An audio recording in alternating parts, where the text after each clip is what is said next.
Hello, isang mapagpalang umaga po sa ating lahat. Kumusta po kayo? So, purihin ang Panginoon at narito na naman tayo sa ating morning devotion. At pinamagatan po natin ang ating devotion for today na Don't Forget. At ang ating verse po ay nagmula sa Deuteronomy chapter 8 verse 11. Ang sabi po doon, "Be careful that you do not forget the Lord your God, failing to observe His commands, His laws, and His decrees that I am giving you this day." So, beware that you do not forget the Lord your God. Ano po? So, sabi po dito sa ating devotion sa Our Daily Bread, sabi ng author, I don't agree with those who rail against material things and say that owning stuff is inherently evil. And I have to admit that I'm a consumer, often tempted to pad my pile of treasures with items I think I need. But I do recognize that one of the dangers of owning a lot of stuff is that it can lead to spiritual loss. The more we have and the more we feel as if we have all we need, the more prone we are to forget our need for God and even our desire for Him. Yet, ironically, everything we have ultimately comes from God, who gives us richly all things to enjoy. Sabi po yun sa 1 Timothy, uh, 1 Timothy chapter 6 verse 17. Ang sabi po dito, wait lang at naglo-loading. Ayan. Command those who are rich with this present world not to be arrogant, nor to put their hope in wealth, which is so uncertain, but to put their hope in God, who richly provides us with everything for our enjoyment. Amen. Sadly, our enjoyment of God's provisions might just mean that we end up loving the gift and forgetting the giver. This is why, when God was getting ready to give His people a life full of bounty in the promised land of good and plenty, He warned, "Beware that you do not forget the Lord your God." Yun nga po yung nabasa natin sa Deuteronomy chapter 8 verse 11. If God has allowed you to enjoy material abundance, remind yourself with where it came from. In fact, all of us, whether rich in this world's goods or not, have much to be thankful for. Let's heed the warning not to forget the Lord and praise Him for His abundant goodness. Amen. So, ang ganda po don't forget. So yung sabi niya dito, hindi sabi po ng author, hindi siya um, agree dun sa mga nagsasabi. May mga po kasi, may mga paniniwala po kasi na pagka marami kang mga gamit, parang it's something evil po. So hindi siya agree doon, pero sabi niya, nare-recognize niya yung danger pagka maraming gamit or yung marami tayong pag-aari. So siya din mismo, ito medyo nakaka-relate tayo kasi siya mismo consumer din siya. So, ibig sabihin marami din siyang mga binibili na akala niya kailangan niya tapos natatambak lang, hindi naman nagagamit or maybe magamit ng once, twice, and then wala na po. Ang danger pala po noon is the more na marami tayong mga gamit, marami tayong pag-aari, mas nagiging secure tayo dun sa mga bagay na yun na marami na akong pag-aari, marami akong properties.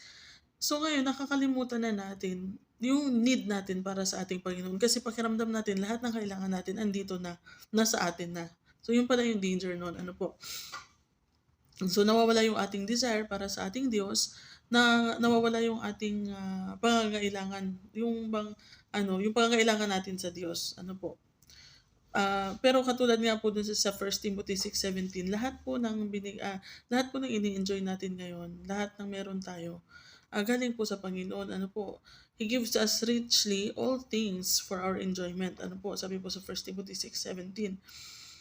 So, itong mga enjoyment na ito, minsan, masyado na nating ini-enjoy, masyado napapamahal sa atin itong mga kaloob ng Diyos. Nakakalimutan natin na ang nagbigay nun ay ang Panginoon.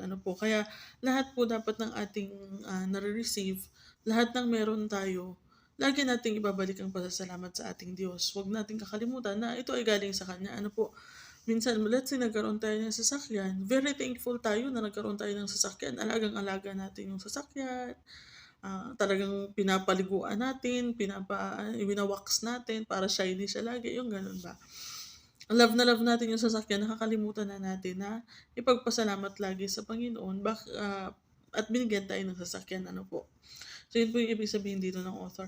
Actually, napakaganda na yung nitong Deuteronomy chapter 8 kasi sinaysay doon ng Panginoon kung paano niya iningatan yung Israel. Ano po, basahin na lang siguro natin para kumpleto yung ano po yung message. Sabi po sa chapter 8 verse 1, be careful to follow every command I am giving you today, so that you may live and increase and may enter and possess the land the Lord promised an oath to your ancestors. 2. Remember how the Lord your God led you all the way in the wilderness these 40 years, to humble and test you in order to know what was in your heart, whether or not you would keep his commands. 3.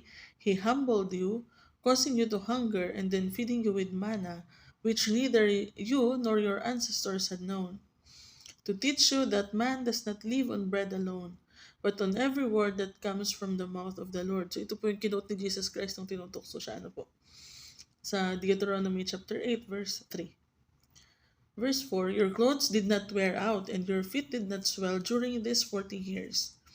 5. Know then in your heart that as a man disciplines his son, so the Lord your God disciplines you.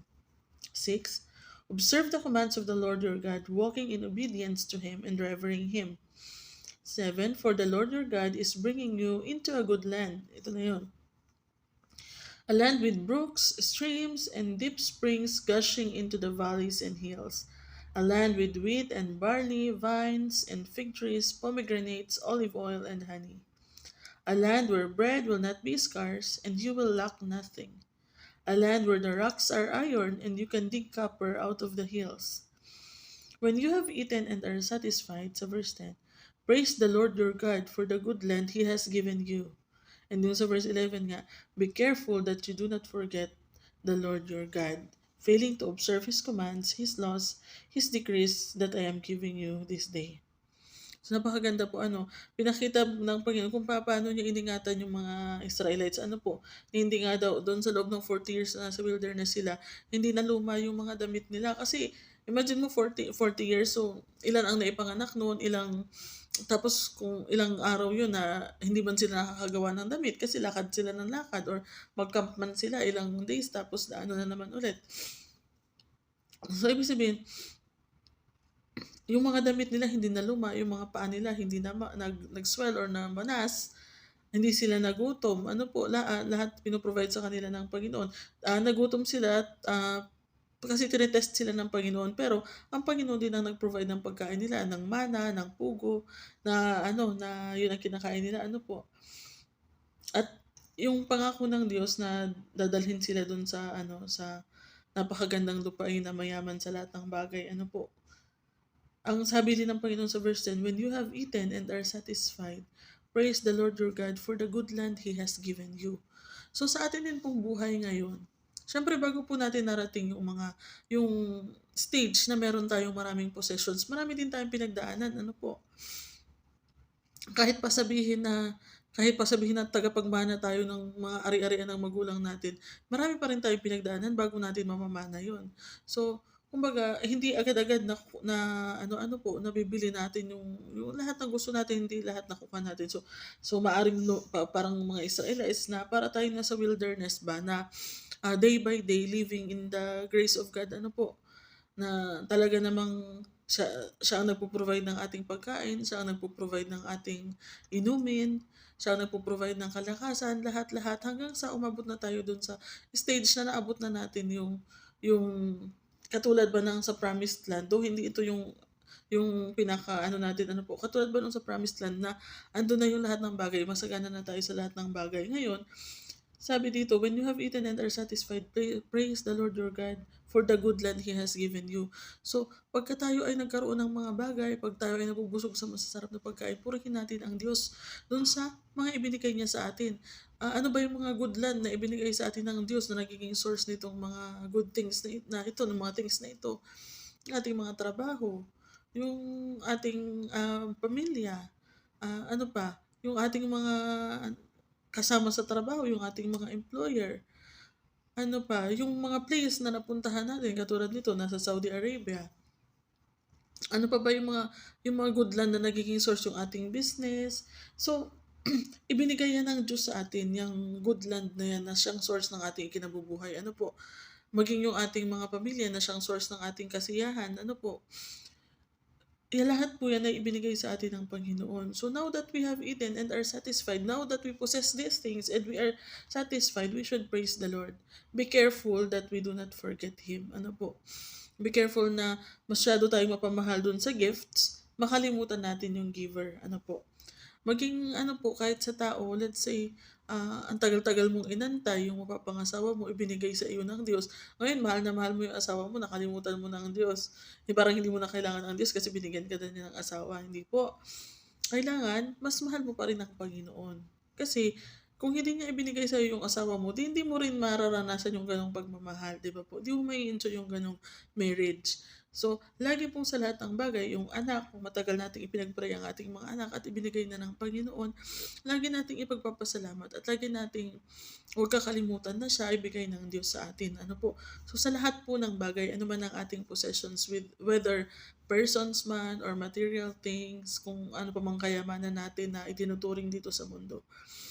Let's not forget na ang lahat pong yan ay ibinigay ng Diyos sa atin. Ano po? So, laging every time na makaka-acquire tayo ng mga bagay, laging ibabalik natin ang pasasalamat sa Diyos at lagi nating aalalahanin every time na inaalagaan natin yung bagay na yun or every time na mararanasan natin yung pagmamahal natin dun sa tao na yun, lagi nating ipagpapasalamat sa Panginoon. Ano po? Do not forget the Lord your God na siyang nagbigay sa inyo ng mga bagay na yan. Amen? So, sabi nga po dito sa ating daily devotion, love the giver more than the gifts. So, sige po, tayo po ay manalangin. Hallelujah.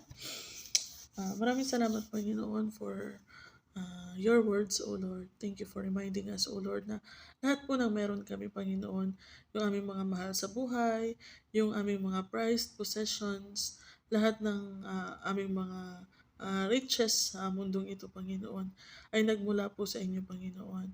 And help us, O Lord, not to be too comfortable, too contented with these things in the world, Panginoon, but always have a need for you, Panginoon. Huwag nawang mangyari sa amin, Panginoon, na sa sobrang security na nararamdaman namin sa aming mga possessions ay makalimutan na namin na kayo ang aming kailangan, Panginoon. At kayo ang provider ng lahat ng ito, Panginoon. Help us, Lord, to thank you and to glorify you for everything and everyone that we have in our lives, Panginoon. At lagi niyo pong idadirect ang aming mga puso, Panginoon, na ibalik sa inyo ang lahat ng papuri sa mga bagay na natatanggap namin or sa mga tao na nakikita namin or nakikilala namin sa aming buhay. Ang dinadala niyo sa aming buhay, Panginoon. Help us na lahat, Panginoon, ng magagandang bagay sa aming buhay ay ipagpasalamat namin sa inyo. At huwag namin makalimutan na ikaw ang ultimate giver ng lahat ng ito, Panginoon. Purihin ka, O Lord, maging sa araw na ito, Panginoon. Salamat, Panginoon, for the new life, Panginoon. We recognize you and we praise you, Panginoon, na ikaw ang giver of life, Panginoon. You gave us this another day, Panginoon, para kami mabuhay, para kami ay muling makapaglingkod sa inyo, Panginoon. Purihin ka, O Lord. At nawa, Panginoon, tulungan nyo kami na sa lahat ng, starting today, O Lord, sa lahat ng mga bagay na matatanggap namin, sa lahat ng mga tao na mamahalin namin, makikilala namin, lagi namin ipagpasalamat sa inyo, Panginoon. At lagi ibalik sa inyo ang glory at huwag namin kayong kakalimutan bilang giver ng lahat ng ito, Panginoon. Purihin ka, O Lord. We pray all of this in Jesus' name. Amen.